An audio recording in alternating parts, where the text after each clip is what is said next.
ನಮಸ್ಕಾರ ವೀಕ್ಷಕರೇ, SR Kannada TV ಚಾನಲ್ಗೆ ಸ್ವಾಗತ. ನಾವು ನಿಮ್ಮ ಜ್ಯೋತಿಷ್ಯ ರತ್ನಾಕರ ಪಂಡಿತ್ ಗಣಪತಿ ಭಟ್ ಗುರುಜಿ. ವೀಕ್ಷಕರೇ, ಸರ್ವತೋಮುಖ ಅಭಿವೃದ್ಧಿಗಾಗಿ, ಸಕಲ ಸಂಕಷ್ಟಗಳ ನಿವಾರಣೆಗಾಗಿ, ಇಷ್ಟಾರ್ಥ ಕಾರ್ಯಸಿದ್ಧಿಗಾಗಿ ಮನೆಯಲ್ಲಿ ಈ ರೀತಿಯಾಗಿ ಶ್ರೀಚಕ್ರವನ್ನು ಇಟ್ಟು ಪೂಜಿಸಿ ಸಾಕು. ಶ್ರೀಚಕ್ರ ಬೇಕು ಅಂತ ಹೇಗೆ ಬೇಕು ಹಾಗೆ ಪೂಜೆ ಮಾಡಿದ್ರೆ ಅಥವಾ ಅನುಷ್ಠಾನ ಮಾಡಿಕೊಂಡ್ರೆ ಅದು ಪ್ರತಿಫಲ ಲಾಭ ಸಿಗೋದಿಲ್ಲ.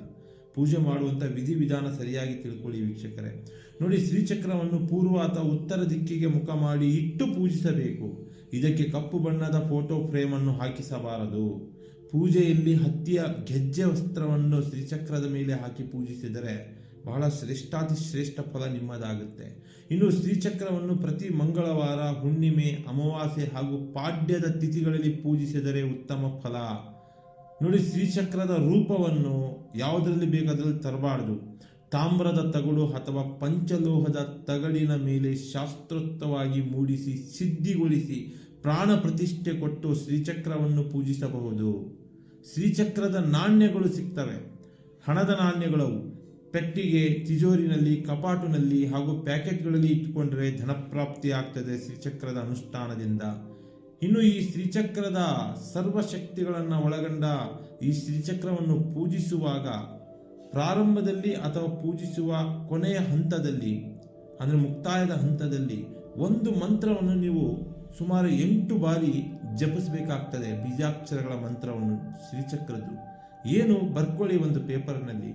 ಓಂ ಐಂ ಶ್ರೀಂ ಕ್ಲೀಂ ಶ್ರೀಂ ಸೌಂ ಎಂಬ ಮಂತ್ರವನ್ನು, ಓಂ ಐಂ ಹೀಂ ಕ್ಲೀಂ ಶ್ರೀಂ ಸೌಂ ಎಂಬ ಮಂತ್ರವನ್ನು 8 ಸಲ ನೀವು ಪಠಿಸಬೇಕಾಗ್ತದೆ ಶ್ರೀಚಕ್ರವನ್ನು ಪೂಜೆ ಮಾಡುವಂತಹ ಸಂದರ್ಭದಲ್ಲಿ. ಅವಾಗ ಅದರ ಅನುಷ್ಠಾನ, ಪ್ರಾಣ ಪ್ರತಿಷ್ಠೆ ಸಿಗುತ್ತೆ. ಅದರ ಅನುಗ್ರಹ ಕೂಡ ನಿಮ್ಮ ಮೇಲೆ ಬರುತ್ತೆ.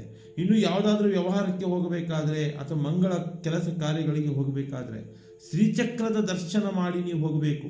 ನಮಿಸ್ಬಿಟ್ಟು ಹೋಗಿ, ನಮಸ್ಕಾರ ಮಾಡಿ ಹೋಗಿ, ಆ ಕೆಲಸ ಕ್ಷಣಾರ್ಧದಲ್ಲಿ ನೆರವೇರುತ್ತೆ.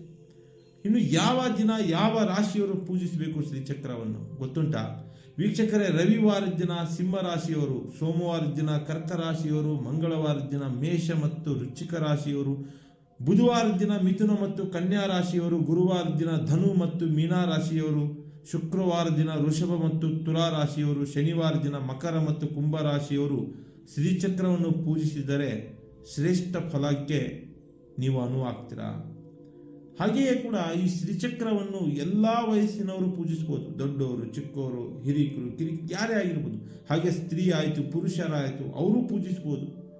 ಆದರೆ ತನು ಮನ ಶುದ್ಧಿ ಇರಬೇಕು. ತನು ಮನ ಶುದ್ಧಿಯಿಂದ